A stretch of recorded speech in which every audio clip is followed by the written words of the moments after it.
Muy bien. Miren, déjenme empezar por el título. El primer renglón tiene que ver con ciencia, que es a lo que estamos acostumbrados todos en física estadística. Y va a ser un poco de recuento. Aquí la parte técnica, muy técnica, la voy a terminar reduciendo un poquito para explicar el segundo renglón, esto de hasta en la redacción, aplicaciones disruptivas para un mundo mejor, no suena como una frase típica de una plática técnica, por supuesto. Entonces les voy a tener que explicar bueno, esta primera parte, esa es más fácil, es como platicar de lo usual, de eso me voy a encargar yo. Pero de esta otra parte, que tiene que ver con este intento que hemos estado buscando, no de ahora, sino de muchos años, pero que se ha intensificado mucho en los últimos años, de buscar al conocimiento que generamos, ver, explorar la posibilidad que tenga aplicaciones y que afecten al mayor número de gentes. Y esto de para un mundo mejor es una frase que no es que yo no lo crea, pero no la acostumbro, entonces me siento incómodo decirlo y ya les voy a explicar por qué. Porque cuando uno anda buscando este tipo de cosas, uno tiene que hablar con otros sectores como inversionistas, y, y ahí ese es un lenguaje que a mí todavía no se me da, se los digo honestamente, pero que si quieres meterte a hablar con otros sectores, pues va uno a tener que aprender eso. Y desafortunadamente yo nunca encontré que hubiera una forma de que nos enseñaran a hacer eso. Entonces yo les voy a platicar un poquito de cómo llegamos, pero yo le pedí a quien está en el frente de batalla, a uno de las personas que están en el frente de batalla, de que me ayude a dar un sabor de cómo ve ella las cosas. Ella es Paulina Ojeda. Entonces voy a tratar de restringirme yo en mi parte un poquito para darle ese espacio a ella y luego tener espacio para platicar preguntas, respuestas y eso. Entonces, déjenme empezar ahora sí. Lo traía esto porque ella es la página inicial de su presentación de Paulina, más para que no se me olvidara decir que ella va a hablar en una segunda parte. Ahora sí, déjenme empezar con el contenido de la plática. Voy a hablar primero que nada de estados de no equilibrio, que son los estados amorfos, lo que la gente de estado sólido le llaman sólidos amorfos. ¿Y cuál es la pregunta fundamental? Y luego decir que acabamos rápido diciendo la respuesta es esta teoría de nombre muy largo y con un acrónimo terrible, pero eso de Nestle. Pero yo voy a seguir refiriéndome a ella como Nestle para no decir todo el rollo de non-equilibrium self-consistent generalized Langevin equation. Esto de plus linear rheology, porque últimamente varios miembros del grupo han logrado conectar lo que se calcula con la teoría Nestle con propiedades reológicas que son, digamos, un poco más fáciles de conseguir que con las propiedades que entran directamente en la teoría. Y luego voy a hablar de aplicaciones. Esto no lo voy a terminar haciendo, por ejemplo, de esferas duras y suaves me lo voy a brincar. Voy a hablar un poquito de esto de esferas duras con un tope, y esferas duras con atracciones a lo mucho, pero a lo mejor de esto ya voy a hablar tal vez muy poquito. Y déjenme empezar por una consideración, agradecimientos a mi grupo. Este es el grupo, foto tomada hace un año, 2 años, un año. Y aquí hay bueno, hay tres postdocs, Edilio, Jonathan y Ricardo, y el Gori que estaba en Puebla, y hay tres estudiantes de doctorado, Gabriela, Orlando y Paulina, y estudiantes de maestría, Frida, José Ángel, y gente de licenciatura, Regina y Víctor. Regina ya anda en otro lado. Este, y ahora sí, empezar con este rollo de 40 años. Va a tener un saborcito como a recuento de mi propia evolución, pero antes de eso, déjeme. poner esto que lo puse en una plática anterior y no quise, vamos, me gustó. El mapa de la física, sobre todo refiriéndome cuando los estudiantes vean esta presentación, de que los físicos, nuestro idioma, el idioma de la física, son las matemáticas. El físico, sobre todo el físico teórico, está feliz que entiende algo cuando lo pone en una ecuación, como por ejemplo en la física clásica, las ecuaciones de Hamilton o las leyes de Newton, el electromagnetismo con las ecuaciones de Maxwell, y así nos vamos diferentes áreas.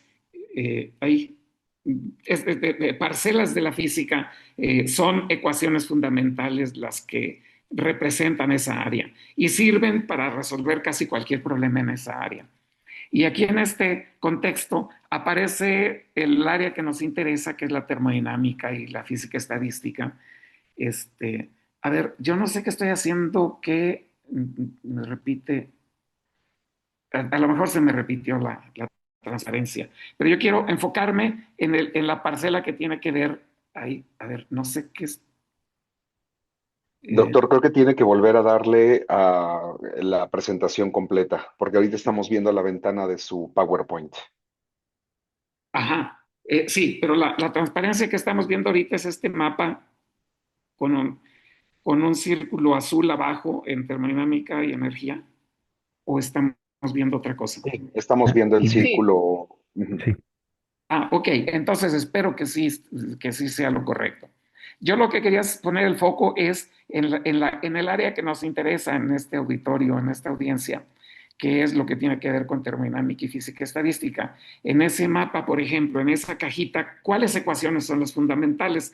Por una parte, es lo que el Calen le llama la termodinámica, la relación termodinámica fundamental. En la dependencia de la entropía en las variables extensivas, dice el Calen, está escondida toda la información termodinámica del sistema. Y aquí ya me fui más rápido. Entonces, ese es un concepto fundamental. Otro concepto fundamental es la relación de la entropía con el número de estados microscópicos. Y cuando ponemos ese conocimiento junto con el postulado de máxima entropía, tenemos las ecuaciones que me describen cómo calcular la entropía en términos de propiedades microscópicas, de potenciales de interacción y eso, con la W, tomarle el logaritmo. Y si queremos averiguar cuál va a ser el destino final de cuando preparamos algún material y cuál es el estado final, hacemos la maximización de esta función y la solución de esta ecuación que tenemos enfrente me describe el estado de equilibrio. Esto lo aprendemos, yo creo que algunos de ustedes van a decir, esto ya lo sabemos. Y sí es cierto, por supuesto. Eh, ah, pues ¿cómo practicamos este principio? Tenemos básicamente 100 años practicándolo. Salirnos de esto es un poco de lo que vamos a hablar enseguida. Pero aquí interrumpí con este tema acerca de un poco la trayectoria de esos 40 años para pues yo quiero platicar un poquito que el doctorado en efecto en Indiana lo hice con Don McCorry, el del libro de mecánica estadística, y yo diría que con él aprendí fundamentalmente esa transparencia de hace un instante. Como, digamos, si yo quiero calcular propiedades de sistemas que están en equilibrio, practico esta prescripción. Hay muchas maneras de practicarlo, incluso hacer simulaciones de Monte Carlo es una forma de resolver esta ecuación, o hacer funcionales de la densidad, va a ser, hay diferentes enfoques prácticos, pero el principio fundamental es este. También quiero decir, como mencionaba Edgar, yo hice el postdoc con Joel Kaiser y creo que estuvo muy padre porque pasé de todo lo que era equilibrio a hablar con este hombre que al principio yo no le entendía nada. Leer su libro me costó bastante y voy a platicar una cosa curiosa. Él me puso a calcular, quería que yo calculara factores de estructura, a los que ya saben de líquidos saben a lo que me refiero, pero básicamente la función de distribución radial, ese tipo de cosas, pero no resolviendo la ecuación de Orsen-Zernike o en alguna de estos enfoques, sino resolviendo el tiempo como yo venía condicionado a pensar en equilibrio, pues yo dije, este cuate se me hace que se le bota, no le entiendo. Y sí, al último le entendí lo que quería, hicimos un par de papers juntos y yo pensé continuar con la tarea que me había dejado, porque de ahí me regresé a México, ahí en el CINVESTAB, pero me esperaba un curso dar un curso de electromagnetismo 2 y no sé qué más cosas, y las cosas me fui pateando el bote por muchos años, y luego les platico qué es lo que pasó. Quiero mencionar también que el grupo se ha beneficiado mucho, bueno, yo en lo particular, con la interacción con gentes que le dan a uno consejos y estos cuatro yo les agradezco mucho, Rudolf Klein en Constance, Sausin Chen en MIT, Fernando del Río, tanto en la UAM como cuando venía aquí en la creación del PRODEP, este programa de mejoramiento del profesorado de universidades de provincia, y por supuesto a don Leopoldo García Colín. Ok, ya no voy a mencionar con tanto detalle, pero colaboradores notables que yo les agradezco mucho toda la interacción. José Luis del Río, de Constance Gerhard Megele, bueno, los conocí en Constance, a Gerhard Megele y Andón, que ustedes es muy probable que los conozcan, y otras gentes igualmente jóvenes, muy brillantes, José Luis Arauz, Pepe Alejandre, Wei Ren Chen en Oak Ridge, y podría seguirle y voy a incurrir en omisiones que de antemano pido disculpas. Ramón Castañeda, Marco Laurati de Guanajuato, Gabriel Pérez de Mérida, Honorina Olegario, José Antonio Moreno, con ellos todavía continúo on and on. Y el grupo ha entrado en contacto también con líderes de cosas de vidrios y de transición vitrea, entre ellos estos dos, Greg McKenna de la Universidad bueno, estaban en la Universidad de Tecnología de Texas y Thomas Freudman. Eh, y bueno, y muchos otros que no alcanzo a mencionar, y todos ayudaron con críticas, con preguntas, de muchas maneras, incluidos muchos referees. Los había un par de malaleches, pero el grueso era gente de muy alto nivel que nos ayudaron a corregir cosas que necesitaban corrección y mi agradecimiento y del grupo para ellos. Ahora sí, déjenme entrar en materia y ahí la torre. Este, Primero, estas son las ecuaciones fundamentales para equilibrio. Y con eso uno entiende que un montón de bolitas da lugar a resolviendo esa ecuación, por ejemplo, agarrando el diagrama de fases como resultado fundamental. Hay muchos otros, pero nos dan que sólido, líquido, gas y punto crítico y todo eso que ya no sabemos. Si en vez de bolitas ponemos palitos, ya aparecen los cristales líquidos y una serie de fases que no son isotrópicas y si pues, agarramos copolímeros en bloques, pues ya se vuelve la locura, los diagramas de fase son más complejos, las estructuras son también muy complejas, bueno, todos estos representan solución de la ecuación de máxima entropía.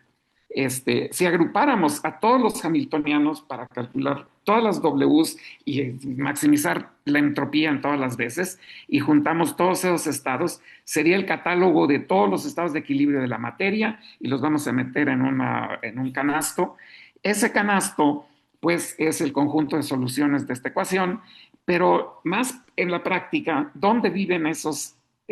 ¿Cuál es ese canasto? Son los libros de termodinámica, de física estadística, cuyo conocimiento tenemos ya con ellos más de 100 años y que los libros abundan, aquí puse algunos. Ahí es donde encontramos en esencia la manera de entender los estados de equilibrio. Y de esa forma, si nosotros hacemos un proceso cuasi estático y enfriamos un líquido en ciertas circunstancias, se nos forma el sólido cristalino de equilibrio. Pero si nos surge ir a ver a la novia y enfriamos muy rápido, puede hacer que eso no ocurra, sino que les queda un sólido amorfo, que es lo que están en sus copas de vidrio, en los vidrios de ventana y en muchos otros materiales. Y si lo hacen dentro de la región gas líquido, puede hacer que en vez de que se separe bonitamente, como decía Van der Waals, con una parte de vapor, una parte de líquido descritas con la regla de la palanca, etcétera, lo que les queda es un verdadero masacote. Pero esa es exactamente la estructura de materiales arrestados de esta manera, que es la estructura de geles. Entonces, si nosotros juntamos o hiciéramos todos los experimentos y juntáramos todos estos estados amorfos y los ponemos en otro, la primera cosa que sabemos es que no son de equilibrio y lo sabemos porque no son estacionarios. Si uno lo está checando, casi pase el tiempo que pase, hay un cambio diminuto en su estructura y sobre todo en su dinámica y en ciertas propiedades. Eso le llaman envejecimiento. Y además, si llegas a la misma presión y temperatura, puede ser que el material que te queda difiere dependiendo de la forma de prepararlo y eso no puede pasar en el caso de sistemas en equilibrio.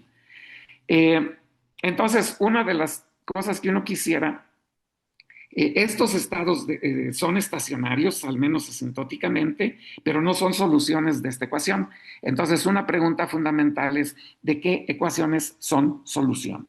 Estos son los estados finales, vamos a decir. Pero hay otra cosa que es un tanto, digamos, que nos debe de preocupar a la comunidad de física estadística. Los experimentales hacen experimentos de cualquier manera. Y aquí, por ejemplo, este es un diagrama de fases de que agarran la ponita en polvo, lo ponen a cierta concentración, este es el eje de la concentración, lo ponen a cierta concentración y agarran un reloj y dicen fluido, fluido, fluido. Déjenme ver. No. Quería usar el apuntador, pero no sé dónde está. A lo mejor voy a empezar a rayar, mejor no hago nada. Este, esperan en el tiempo y dicen, ya se separó en fases. A otra concentración hacen lo mismo y generan este tipo de diagramas como diagrama de fase, pero lo que a un termodinamicista le va a chocar es que uno de los ejes es el tiempo una vez preparado el sistema. Esto obviamente la termodinámica no va a tener conceptualmente ningún concepto fundamental para generar una cosa de estas. Y sin embargo, eh, uh,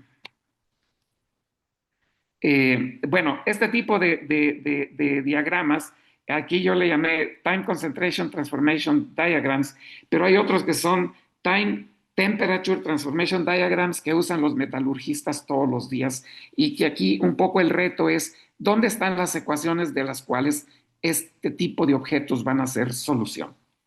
Yo pongo a veces el análogo, esta es como la materia prima experimental que igual que para los gases ideales, esta serie de gente, Charles Boyle, Guy Lussac, etcétera, hicieron experimentos y sintetizaron empíricamente esta ecuación bien conocida por todos. Estos datos de la izquierda son para los vidrios y los geles y este tipo de cosas de no equilibrio, como los datos experimentales que van a satisfacer cosas sencillas, bueno, no tan sencillas como estas, pero ya tienen algunos modelos que no voy a mencionar, modelos fenomenológicos, y entonces ahí hay chamba para el teórico, por decirlo así. Eh, pero el reto no es nada más hallar estados estacionarios, sino toda la trayectoria de qué es lo que pasa cuando este material pasa el tiempo y de pronto ocurre la separación de fases o la formación de vidrios o algún otro tipo de estructuras. Eh, la pregunta es, ¿cuáles son los principios? Esos son retos fundamentales. Yo siento que este es el principio fundamental, la pregunta fundamental en el tema de los vidrios y este tipo de cosas. Yo creo que para que uno diga el problema ya se resolvió, tiene que poner una meta. Y yo la meta que propondría, y claro, pongo esta porque les voy a decir que ya la hicimos, es ¿dónde están las ecuaciones cuya solución es este tipo de cosas? ¿Sí? La pregunta corta, aquí les voy a pedir que sean pacientes y que me dejen decirlo, es precisamente las ecuaciones de esta teoría. ¿Sí? Estas ecuaciones no las vean en detalle en este instante,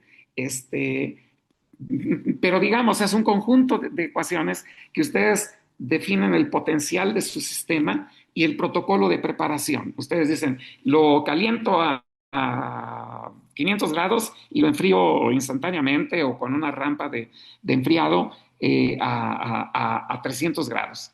Esa información se mete como insumo en estas ecuaciones. No les voy a decir cómo de ninguna manera, pero esto nos da respuesta a esa pregunta. ¿Cómo se comporta? En esta ecuación este es el factor de estructura, solamente que ahora depende del tiempo. Todo depende del tiempo, ¿sí? Del tiempo después de preparación. Entonces, estas ecuaciones fueron escritas por primera vez en esta tesis de Pedro Ezequiel Ramírez González.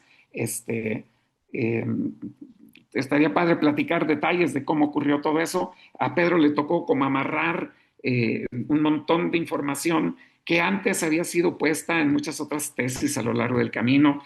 Debo de mencionar, por ejemplo, la tesis de Laura Yeomans en el año 2000, que hizo la versión de equilibrio de esta misma teoría, que fue el paso fundamental para luego ponerle el concepto de tiempo. Bueno, ese es el artículo fundamental del trabajo de Pedro.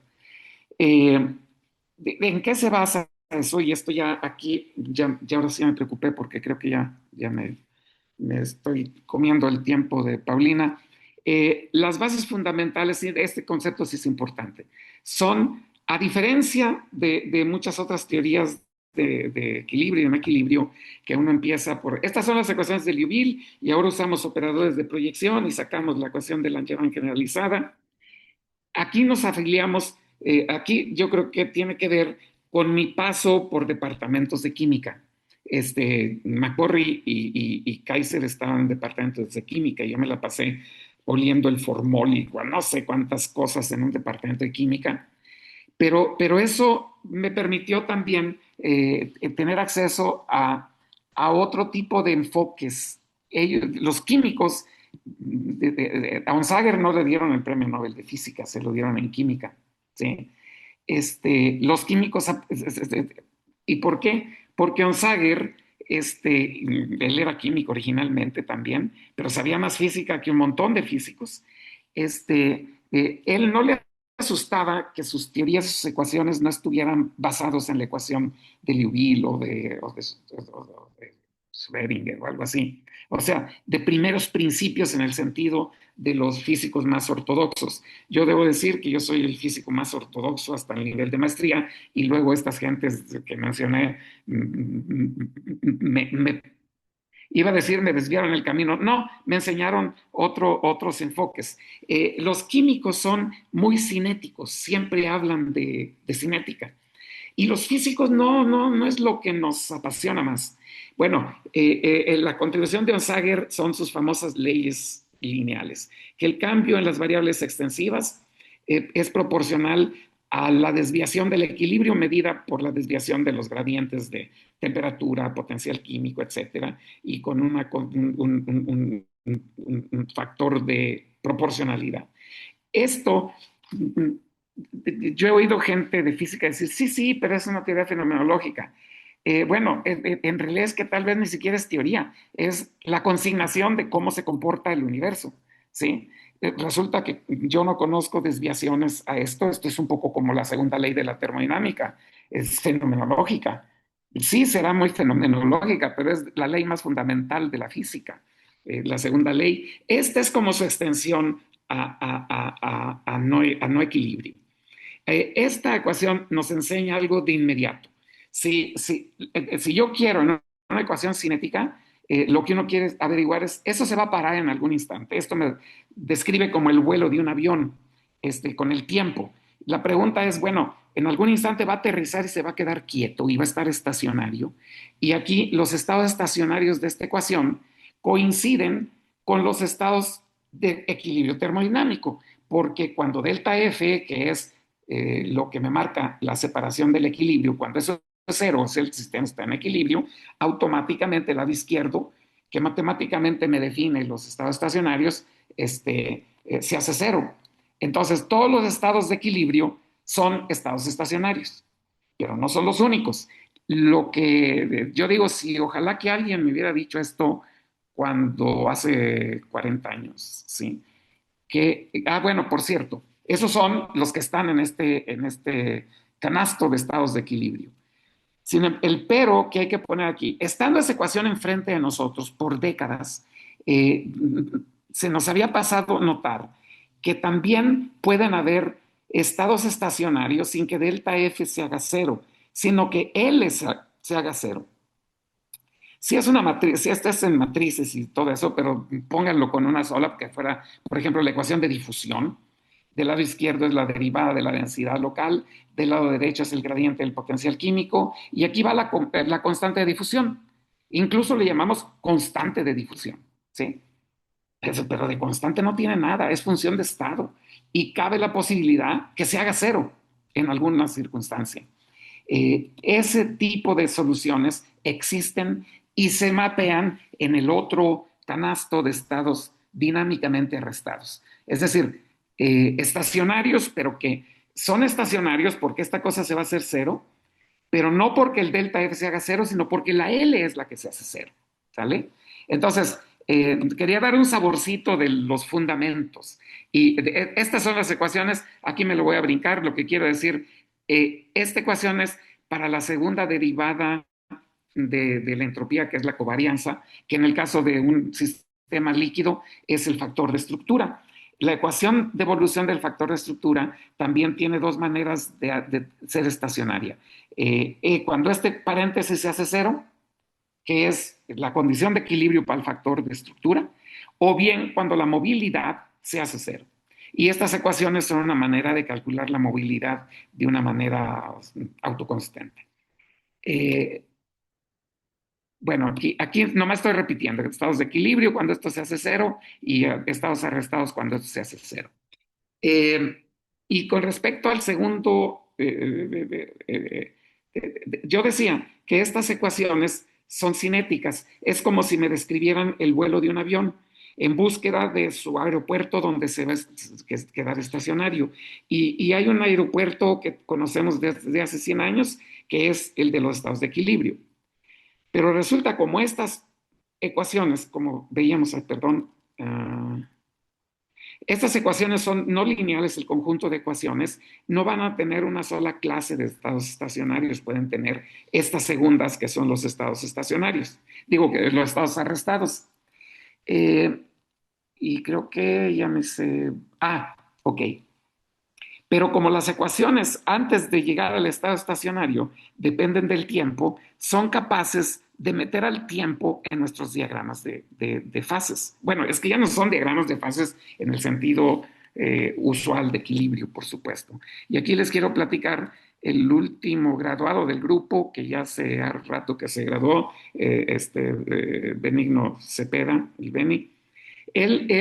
Su tesis fue precisamente aplicar estas ecuaciones para derivar el concepto de diagramas de fase de no equilibrio dependientes del tiempo.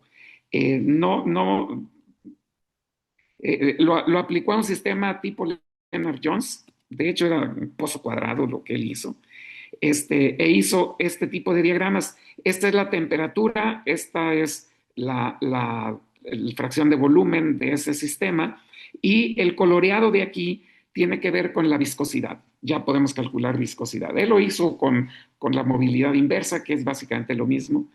Y lo que hizo fue que si está muy claro, quiere decir que es poco viscoso, es un líquido. Pero si está ya muy morado o muy oscuro, quiere decir que ya es un líquido. Y este sistema, cada punto quiere decir que yo agarré el sistema a una temperatura muy alta y lo traje a la temperatura que dice aquí, y empiezo a ver al principio, como empecé muy alta, es muy amarillo, ¿sí? Muy acá, ¿sí? Y a ver si me jala esta cosa, que se van a empezar a oscurecer los puntos, indicándonos qué tan rápido se va solidificando o haciendo más rígido la viscosidad, tomando valores muy altos. Con esto lo que quiero decir, la primera, bueno, me paso acá. Cuando él lo aplica y hace un corte en estas cosas a una temperatura fija, este, entonces lo que le queda es, y pone como coordenada el tiempo, es un diagrama similar en espíritu al que veíamos de la laponita. El hamiltoniano que él usó fue de pozo cuadrado, de esfera dura con pozo cuadrado, y desde que se fue quedamos con la tarea de que lo íbamos a hacer para el hamiltoniano de la laponita. Canija laponita es más compleja y no hemos logrado cambiar el hamiltoniano para que en vez de esto le dé algo como esto. Esto está en el tintero del grupo. Eh, y bueno, con esto quise decir el enunciado. ¿Qué nos resuelve el problema de poner en ecuaciones las cosas que vemos en el caso de esta cosa más compleja? Obviamente, los estados estacionarios sí nos reproducen los estados arrestados en el límite en que esta B de t se va a cero cuando t es muy grande. Este es nomás un anuncio, este es un articulito que es un review de aspectos fundamentales de la teoría. Todo lo que platiqué de Onsager y todo eso está en este artículo, por si a alguien le interesa ahondar, y una disculpa que yo ya no ahondo más en eso. Otra cosa que sí quiero mencionar es las propiedades. Ya no regreso a las ecuaciones, pero aparece una f de k y z o de k y t, que es la correlación temporal de fluctuaciones en la densidad. Pero esas no son tan fáciles de medir comparados con, por ejemplo, las propiedades reológicas como la viscosidad misma. Aquí entraron estas gentes. Es un artículo de Journal of Rheology que apareció apenas a inicios del año y que nos duró más de un año para satisfacer a los árbitros, que nos enseñaron bastante.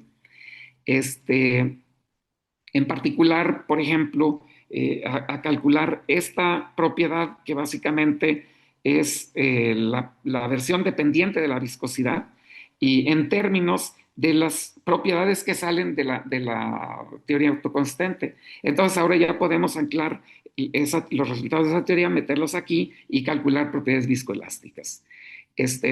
Los que hicieron este trabajo teórico muy bonito fue Ricardo Peredo, que básicamente dirigió la tesis de maestría de Orlando Joaquín Jaime, y que continuó Orlando en el doctorado, y esa dupla ha hecho maravillas. Yo siempre he dicho que yo fui muy afortunado en que todos los estudiantes que me han tocado, todos han sido mucho mejores que yo. Han hecho cosas que yo apenas me hubiera cansado con empezar a intentarlas. Así que mi reconocimiento a todos ellos, empezando por estos dos. Este es Leticia López Flores y Luis Elizondo, Luis Elizondo es parte, no es una dupla, es una triplete, junto y Leti fue la pionera en esto, que fue la que empezó con las inquietudes de calcular propiedades viscoelásticas, y es parte del equipo que hicieron esto. Ok, ahora sí, ya me toca. Esa es la parte que sí, nomás se las voy a enseñar muy rápido para darle el tiempo ya a Paulina. Yo pensaba hablar de aplicaciones de estas ecuaciones resueltas para esferas duras, para esferas suaves, son muchas las aplicaciones, y había escogido unas pocas, pero nunca va a dar tiempo. Y me voy a brincar esto de esferas duras y suaves, y me voy a ir a este problema porque es algo muy reciente, muy bonito. Hace un par de años vino este cuate de nombre Sam Srivastava de UCLA, y él en su tesis de doctorado, que lo había hecho creo que en Rockefeller con Lyndon Archer, hizo estos experimentos. Agarró esferas de sílica y les pegó un polímero PEG, ¿sí? Y luego esas esferas las disolvió en un solvente hecho de puro PEG, ¿sí? O sea, tienen pelos de PEG y viven en un mar de PEG. Y luego les midieron un montón de propiedades en su doctorado, y les quedaron dudas que nunca supieron cómo resolver. Estas son la dependencia de la viscosidad reducida contra la fracción de volumen cuando las esferas tienen un diámetro de 10 nanómetros, la viscosidad sube de una manera medio que se entiende con teorías de equilibrio, ¿sí? Pero luego tiene estas desviaciones que nadie entiende, ¿sí? Si agarran esferas no de 10, sino de 16 nanómetros, las cosas se corren un poquito a la derecha, pero es un comportamiento parecido. Y si son de 24, también se parece, ¿sale? Entonces la pregunta es, ¿qué es lo que está pasando? Él vino hace 2 años al encuentro de fluidos complejos y nos planteó esto y nos empezamos a cartear con ellos, sobre todo, vamos, en el grupo, varios de los miembros del grupo, y entonces modelaron, dijeron, a ver, el grupo dijo, ¿cómo modelar este sistema? Pues estas cosas tienen una coraza dura, así que el potencial tiene que tener esfera dura. Y luego tiene como, cuando hay este tipo de polímeros, a veces, dependiendo del tipo de solvente y eso, las interacciones debido a ese capa de polímero puedan ser atractivas o puedan ser repulsivas. En este caso son repulsivas. Entonces, si además de la esfera dura luego se siguen repeliendo más suavemente, pues nosotros estamos limitados en imaginación, no quisimos meternos en los detalles reales del potencial, pero modelamos esto como un potencial repulsivo de Yukawa, además de la esfera dura, y le aplicamos a ese potencial qué es lo que predices para ese sistema. Este es el diagrama de arresto del sistema, es temperatura, esta es fracción de volumen, y esta curva es la curva de aquí para acá, el sistema no se vitrifica, no se arresta, y de esa curva a la derecha y abajo forma estados vítreos. Y cuando hacemos esto, entonces pudimos identificar isotermas que si nosotros movíamos la densidad desde aquí hasta acá y calculábamos con la teoría autoconsistente de equilibrio, las cosas se veían como esto que está aquí, le daba perfectamente a esta parte inicial, pero la teoría de equilibrio, que es la que hizo Laura Jomans en el año 2000, es básicamente, esencialmente lo mismo que Mode Coupling Theory, predicen que la viscosidad debe de diverger, pero la gente no encuentra divergencias, se encuentra ese tipo de cosas. Entonces, ahora hicimos el cálculo con la teoría de no equilibrio. Eh, algo me pasó aquí. G. Ajá. Ya. Este es un conjunto de predicciones de la teoría a diferentes fracciones de volumen. Y encontramos que esta cosa crece del estado inicial al estado final de equilibrio, y cuando es un plató aquí, quiere decir que el sistema llega a un estado de equilibrio. Y luego hay un límite en donde ya no, esa cosa ya no se satura, y estos son estados de arresto.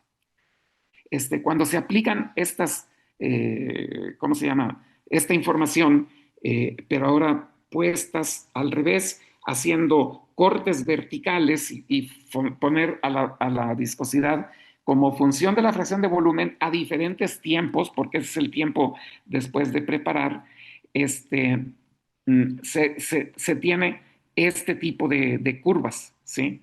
Y estas son a diferentes tiempos de weighting. Y ahora sí ven que a un cierto tiempo de weighting, la predicción de la teoría anda mucho más cercano con las mediciones. Entonces aquí lo que dice la teoría es que la explicación de estas desviaciones es porque el tiempo a que se hicieron las mediciones no es infinito. Si fuera más largo, iría por acá, y más largo por acá, y si fuera infinito, diría lo que dice la teoría de equilibrio, ¿sí? Esa es la narrativa que propone la teoría. Y esto lo pudimos ver con las tres muestras, y esto dio origen a la publicación más reciente del grupo, que apenas salió hace menos de un mes. Lo que quise hacer con esta muestra, con este tema, es hablar cómo la teoría se está poniendo ya en práctica para tratar de explicar cosas que no se entienden y que la teoría hace predicciones que parecen ajustarse. Y esto ha sido en varios sistemas y varias circunstancias. Entonces ya cierro básicamente mi parte. Está lo de esferas con atracciones, pero ya no me animo. Mejor de esta última parte de aplicaciones, lo que acabo de decir es ¿cómo se dice? Representativo y hay otros temas que podríamos platicar en otra circunstancia. Este, y esto, déjenme ver para cambiar de tema. Entonces, pero creo que tengo que mirar dónde ando en la presentación.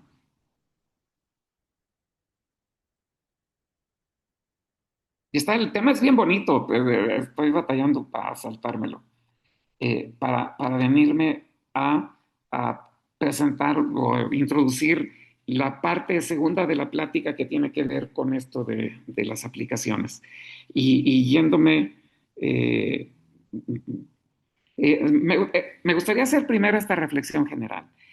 Nosotros, la comunidad científica mexicana, publicamos en revistas de muy alta reputación, batallamos, a veces no nos lo quieren aceptar y rollo y medio, y donamos el conocimiento que descubrimos y lo ponemos en este espacio etéreo que le llamamos el patrimonio de la humanidad. ¿Sí?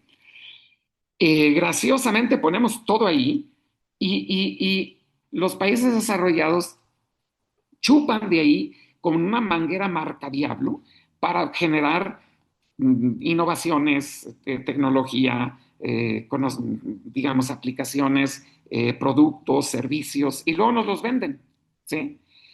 Esto es algo que a todos nos debería de indignar. ¿Por qué nosotros no hacemos eso? Y no lo hacemos porque decimos es que le toca al gobierno, es que son las instituciones. Eso es cierto, yo me pasé muchos años buscando que eso ocurriera y 40 años, nunca va a ocurrir. ¿Sí?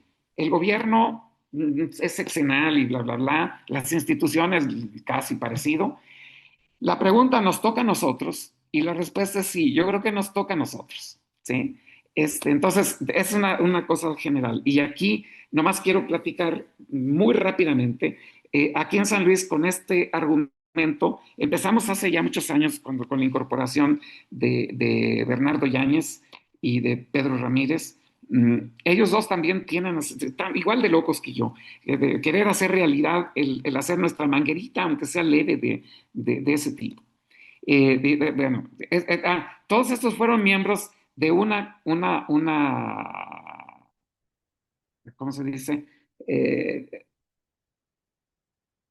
no lucrativa, una empresa no lucrativa, que se llamaba Competitividad Tecnológica y Empresarial, cuyo único objetivo era tratar de buscar acercarnos a ese ideal. En el camino, bueno, José Luis también fue miembro fundador y Alejandro, es casi para rendirle homenaje a Alejandro López Valdivieso, que falleció relativamente recientemente. Y Compete fue el nido del Laboratorio Nacional de Ingeniería de Materia Fuera de Equilibrio, que se ha encargado, y obviamente el cerebro es Bernardo Yáñez. Ya no me voy a meter a decir más cosas, pero esta transparencia era quiénes somos, le cambié a quiénes éramos, porque esto es de hace varios años, pero tampoco voy a ir a los detalles. Lo que quería decir, estos son antecedentes de lo que luego fue cuando dijimos, bueno, ya hay que empezar, hay que hacer una empresa, pero no sabemos cómo se hace eso. Entonces aquí a capela platico y para ya dar lugar a esta Paulina que se vaya, ¿cómo se dice?, preparando. Entonces, si me permiten, déjenme dejar de compartir y platicarles de que cuando queríamos, decíamos, vamos a hacer una empresa y todo eso, no, nos la pasamos nada más platicando y consultando gurús y aquí y allá, hasta que nos dimos cuenta que nosotros no íbamos a ningún lado y le pedimos a alguien que sabía de negocios que nos dijera la neta, ¿esto va a servir o no va a servir? Y en algún instante nos dice, no, sí, sí va a servir y mucho, pero solamente que están en una etapa allá por las nubes. Nadie los va a voltear a ver. Van a tener que vivir primero de donativos como de CONACYT, pero CONACYT ya había cerrado el programa de estímulos a la innovación. Entonces el argumento fue, bueno, sí, pero en Estados Unidos sí hay. Y sí, pero son para empresas gringas. Sí, pero ponemos una empresa gringa. Aquí entre nos les platico. El que tuvo esa paciencia no puede ser otro que alguien muy cercano a ustedes que los quiere mucho. Es decir, este fue mi hijo, Héctor Medina Ruiz. Y este cuate dice, pues fundamos una empresa gringa y ya la fundó junto con sus hermanas, $1 cada quien, para poderla dar de alta, bla, bla, bla. Y ahora nos empezó a pedir que lo apoyáramos en las propuestas que iba a escribir para National Science Foundation, National Institutes of Health. Todo el mundo nos decía, nadie te va a pelar, necesitas escribir 20 de esas propuestas para que llegue a salir una. Ya vamos como en 10. Sí, todas van para atrás, pero en cada una de ellas vamos aprendiendo. Pero la parte más importante que había que aprender a comunicarse con los eventuales inversionistas. Y es el paso que les digo para mí, pues ando en la bola de cargabates, pero los que están en el frente de batalla, y por eso le pedí a Paulina, Gaby a lo mejor nos está escuchando porque iba camino a Hermosillo, y Orlando, espero si andan al auditorio, han sido de los soldados así, pero valientes, valientes. Entonces ahora sí ya le paro aquí, no se cierra porque ahorita que termine Paulina, si hay preguntas, platicamos un poco. Entonces me callo yo y sigue Paulina. Bueno, muchas gracias, profesor. ¿Sí me escuchan bien? Yo sí. Ah, muy bien. Ok. Sí, sí te oyes bien. Bueno, Sí, gracias. Bueno, muchas gracias. Y también gracias a los organizadores por darme la oportunidad de estar aquí. Igual a profesor Magdaleno. Bueno, yo soy estudiante de doctorado de Magdaleno. Estoy por graduarme ya. Y he fungido un poquito como asesora para la empresa de Monte Caldera. Entonces, si me lo permiten, vengo aquí para contarles un poco de mi experiencia y mi punto de vista de cómo ha sido todo esto. Y yo quisiera iniciar con algo que estoy segura que a más de uno de ustedes les pasó aquí. Recuerdo que yo tenía mis tiernos 17 años y mi papá me dijo, Paulina, ¿ya sabes que vas a estudiar? Yo le dije, claro que sí, papá, yo voy a estudiar física. Y estoy casi segura que saben qué es lo que me preguntó él, porque a ustedes probablemente también se los preguntó. Entonces me dijo mi papá, ¿y eso para qué sirve? Y yo con toda mi rebeldía y con todo el ánimo de ser una persona joven, le dije, papá, tú no tienes idea, yo no quiero dinero, yo no quiero trabajo, yo solo quiero alimentar el conocimiento humano. Me dijo, pues bueno, lo, lo bueno que fue que me apoyó, ¿no? En mi sueño de tan joven. Y aquí estoy, ¿no? 11 años después, sigo estudiando física. eh, y les pregunto a ustedes y me pregunto a mí, y entonces, ¿eso para qué sirve? Eh, Me lo cuestiono de nuevo. Ahora ya no contesto lo mismo que cuando tenía 17 años, ¿no? Porque pareciera que en el paradigma actual la física es para hacer publicaciones, para el conocimiento humano, para el SNI, en los casos más gridis. Entonces, eh, desde mi perspectiva veo tanto capital humano y tanto conocimiento que se genera y que, como lo dice Magdaleno, a lo mejor termina generando innovación en el extranjero o a lo mejor y termina diluyéndose toda esa inversión y todo ese capital humano, ¿no?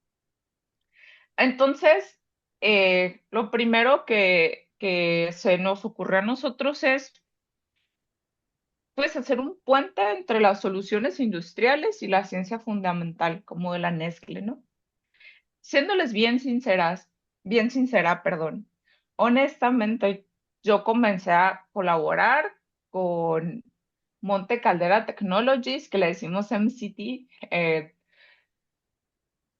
porque yo sabía que la situación en la academia es una situación muy dura actualmente.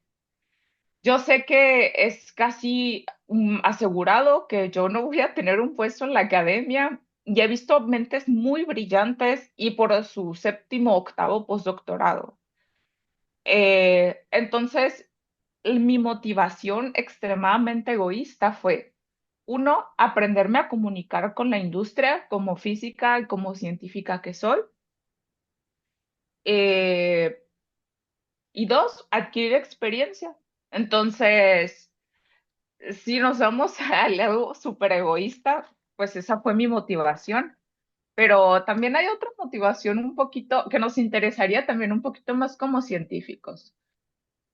Yo sé que ustedes y yo también amamos lo que hacemos desde el fondo de nuestra alma, por eso estamos aquí. Y lo amamos tanto y hemos trabajado tanto en eso que si nos preguntáramos, ¿aguantaría lo que tú haces? Una prueba en el mundo real, no una prueba en laboratorio, una prueba en la industria, una prueba de un reactor gigante o una prueba de diseñar un producto. Entonces ahí está mi papá otra vez diciéndome, ¿esto para qué sirve, Paulina? ¿No? Entonces, a lo mejor y es el reto que tenemos nosotros hoy en nuestro ego de científicos, por un lado, ¿y eso para qué sirve? Y por el otro lado, en la urgencia de cambiar el paradigma laboral, ¿no? Entonces, este puente que se hizo principalmente fue por esas dos motivaciones personales. No sé si los demás las compartan, pero bueno, así empezó todo esto de mi parte, ¿no?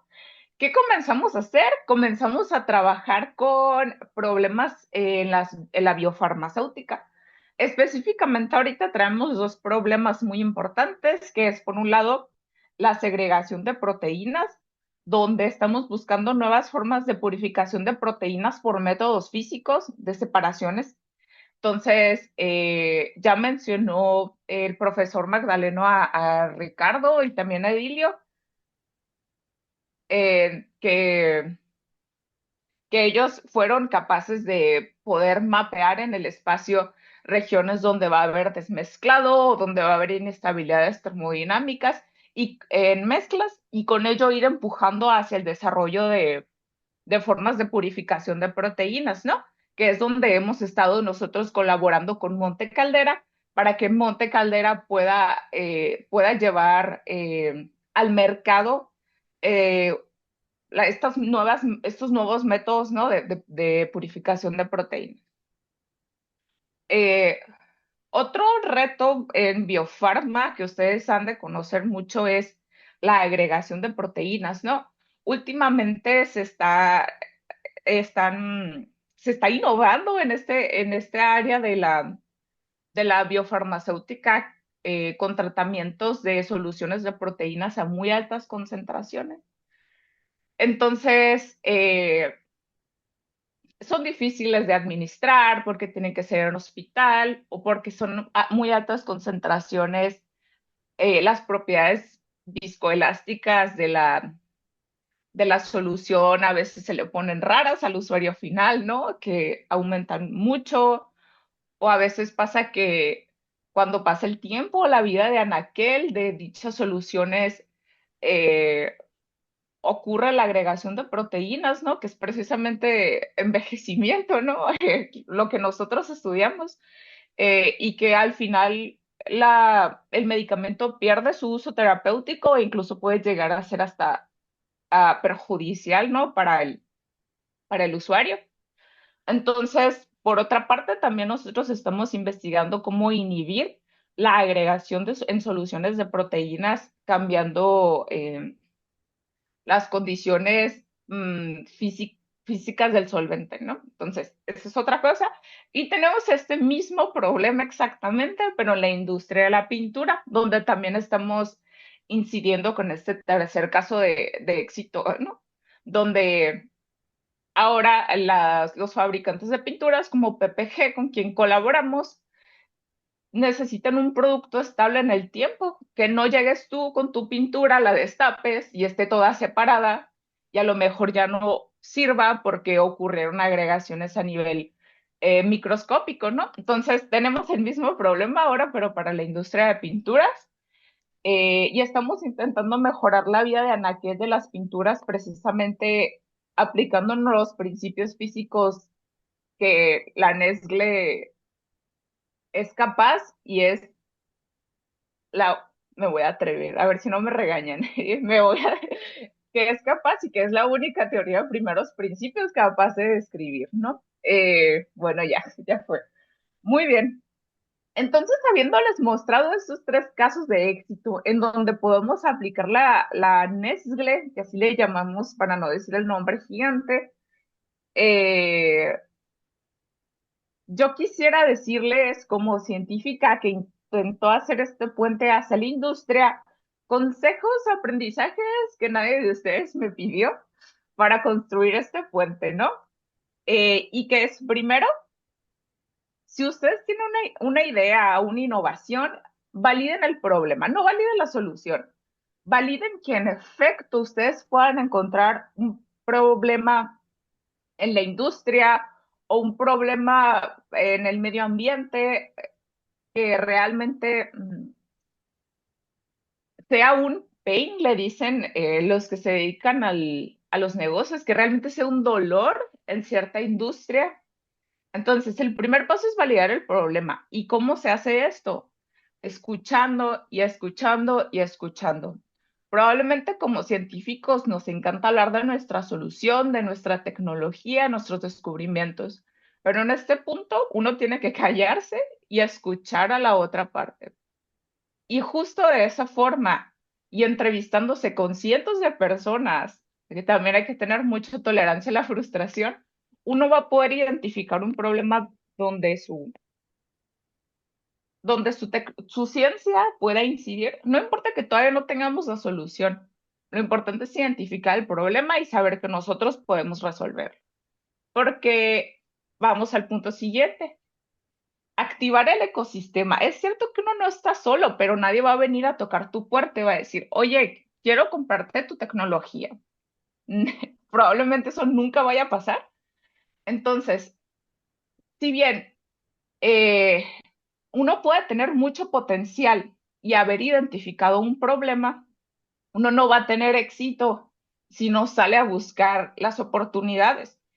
Y lo estoy diciendo en el sentido de que existen aceleradoras, existen programas de incubación, existen grants a los que uno puede aplicar o simplemente existe nuestro círculo social. Yo estuviera muy contenta que al final de esta plática alguien se acercara a mí y me preguntara cómo hacerle, ¿no? Entonces, siempre conocemos a alguien, pero nuestro círculo, tenemos que ser proactivos con la gente que nos rodea, ¿no? Entonces, si juntamos que identificamos una solución y dos, buscamos puertas, de ahí es posible obtener, no quiero decir dinero, es posible obtener fondos monetarios para ir construyendo la solución al problema que hemos identificado, ¿no? Y el tercero, que es de los que se nos dificulta mucho a los científicos, comenzar a poder comunicarnos con gente en la industria, traducir nuestro un qué en para qué. Sé que suena extremadamente capitalista lo que voy a decir, pero a la industria no le importa tu ciencia, le importa qué puedes hacer y cuánto les puedes ahorrar. Entonces, es difícil, sí, pero uno tiene que aprender a traducir su ciencia, su hijo lo que más ama en datos duros que le van a importar a un inversionista, ¿no? Entonces, aquí irían mis tres consejos no pedidos para todos los científicos. Yo que apenas llevo 2 años aquí me estoy atreviendo a hacer esto, pero pues está sujeto, solo soy una persona intentándolo, ¿no? Y esto que he aprendido hasta ahora. Ok, entonces, ¿para qué ir a la industria, no? Ok, queremos chamba y todo eso, ¿no? Pero fíjense que pasa una sinergia aquí, un círculo virtuoso, donde nosotros con nuestra teoría alimentamos a Monte Caldera con soluciones, Monte Caldera alimenta nuestra teoría con fondeo para nuestra investigación, con nuevas preguntas desafiantes. Entonces, no es abandonar la investigación y la academia, sino es expandirla y ver más allá en mi percepción, ¿no?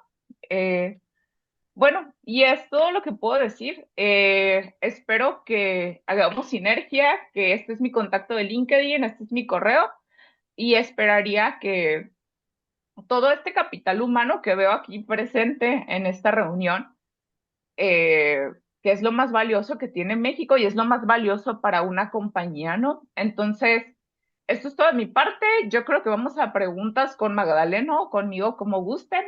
Muchas gracias. Muchas gracias, Paulina. Este, Aquí estoy, eh, aquí estoy. ok. Bueno, nada más redondeando un poquito, este, decirles de que sí hay mucho que platicar ya en los detalles, nada más mencionar los pasos que han ido ocurriendo en los últimos 2 años, que fue, estamos escribiendo propuestas de apoyo por todos lados. El grupo anda exhausto porque el jefe, ¿cómo se dice? El gerente de esto nos trae metiendo estas solicitudes por todos lados. Y una de ellas está funcionando. Denme un segundito para conectar mi lap a la corriente.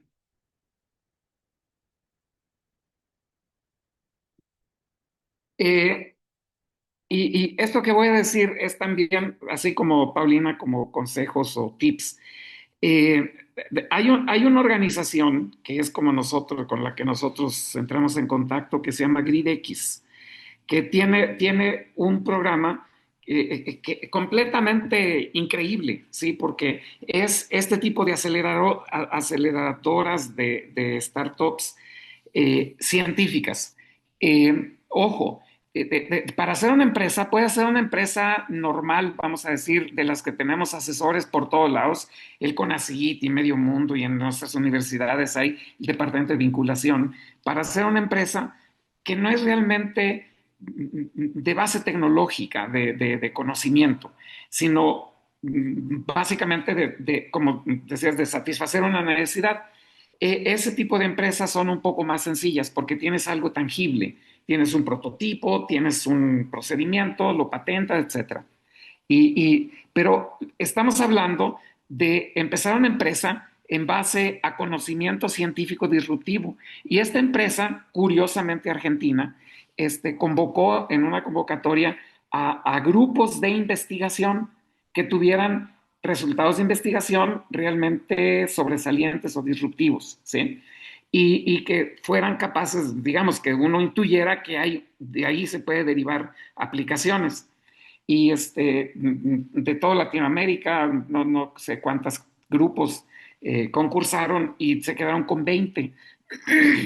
En paralelo tenían otra convocatoria para jóvenes innovadores y se quedaron con 20. Y luego juntaron estos 20 y 20 y al final, después de 3 meses de mucho trabajo conjunto, se quedan con 10 pares entre un innovador y un grupo para hacer una empresa. Monte Caldera ya estaba constituido, así se llama nuestra empresa, fue esa una de 10, y a esas 10 las adoptó GridX, les dio $250,000 para que se registraran, se dieran de alta aquí y allá en Estados Unidos, y les empezó a hacer una serie de aproximaciones a posibles inversionistas y todo eso. Uno de los primeros fue, casi todos los estados en Estados Unidos están ansiosos de adoptar o de hacer llegar a su estado empresas de base tecnológica.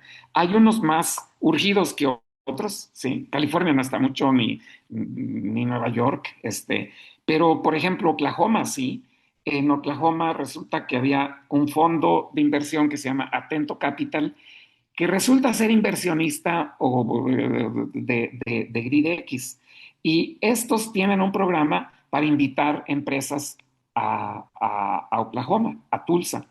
Y en ese proceso participó Monte Caldera y tuvo la invitación a poner una oficina en la ciudad de Tulsa. Y ya parte del grupo, pues ya son los primeros empleados de Monte Caldera allá en Tulsa. Y para eso Atento Capital cubre mucho de los gastos de la instalación de la oficina y eso. Pero yo les estoy diciendo como pasos y dónde vamos.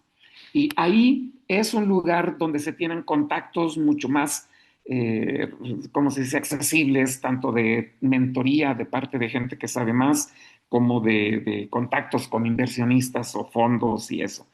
Ahí es donde estamos. Si diera algún consejo, es que si alguien está interesado, primero es muy importante tener esa inquietud. Y luego yo creo que nosotros estamos de lo más dispuestos a platicarles más detalles, darles todos los tips que nosotros pudiéramos dar de lo que hemos aprendido. Pero sí es salirse de este ámbito de las incubadoras que tienen nuestras empresas, porque es más fácil vender, poner un puesto de ropa, de lo que sea, a poner un puesto de una innovación tecnológica. Pero más difícil todavía es vender conocimiento, ¿sí? ¿Por qué? Y eso es una de las cosas que Monte Caldera sí tuvo que aprender. Los clientes son aquellos que necesitan conocimiento, ¿sí?